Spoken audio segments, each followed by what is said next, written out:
Multiple sequence alignment is used to find out evolutionary similarities between the given sequences.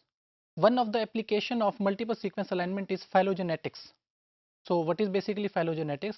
Phylogenetics is basically study of finding the evolutionary relationship among the species or organisms or populations.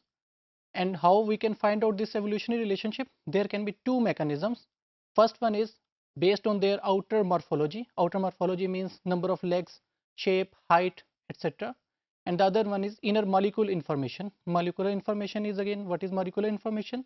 That is their DNA structures, proteins sequences, or RNA molecules. So there are different terms used for phylogenetics studies, such as basically phylogenetics. It's combination of two words. Number one word is phyla, and the other one is genesis.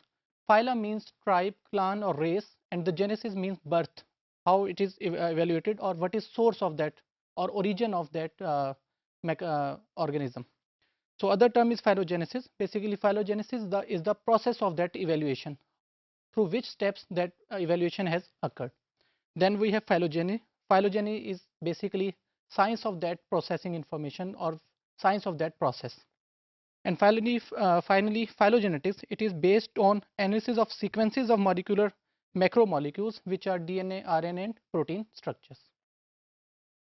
So what are phylogenetic algorithms and how they will be applied to find out evolution history of different organisms? We will see these things in a moment, but let's first start from advantages of phylogenetics and what is the reason of this study of these algorithms. So basically, number one thing is diversity. So what is diversity? Diversity is basically uh, difference between individual species which has occurred due to some change in DNA or their molecular information.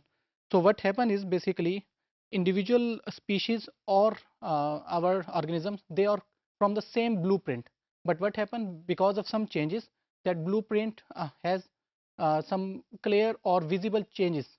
And then what is mutation? So mutation is basically some change in a DNA sequence. So that change can be because of some insertion, deletion, or some putting of some gap in that sequence of DNA. So what is the motivation for studying phylogenetics? हम क्यों phylogenetics पर ज़्यादा focus करेंगे? Reason इसकी number one reason है because we want to understand the information or relationship between different species.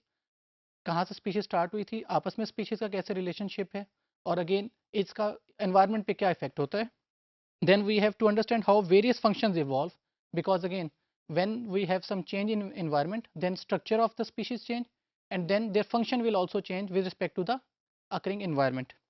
To inform multiple alignments, so that we can have multiple sequence alignments to find out which are the similar sequences.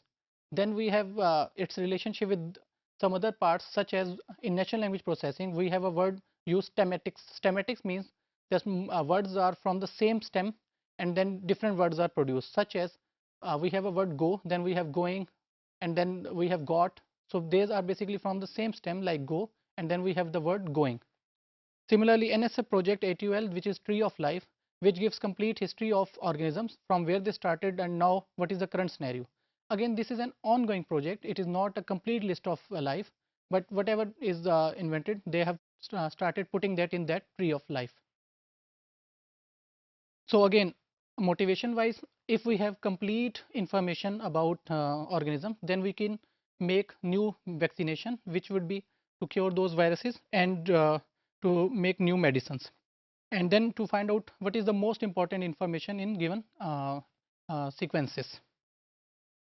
So historical note, when biological sciences started, the focus was on morphological information. Morphological information means information related to body parts, such as their legs and different body parts, such as legs, hands, and their height, length of body parts, and so on. And the other thing was that was very much subjective to the medical doctors or biologists. Subjective means that it depended on the information or their decision making. But now it is not subjective, it is objective. We have computational tools which decide if this species is part of which species, or whatever the information is common between different species and organisms. So related to this thing, there are thousands and millions and billions of articles which are related to phylogenetics, which are available for research community these days. Then it is important for many biological aspects such as understanding of biological data and then classification of biological data, which is useful for further enhancements in biological domain.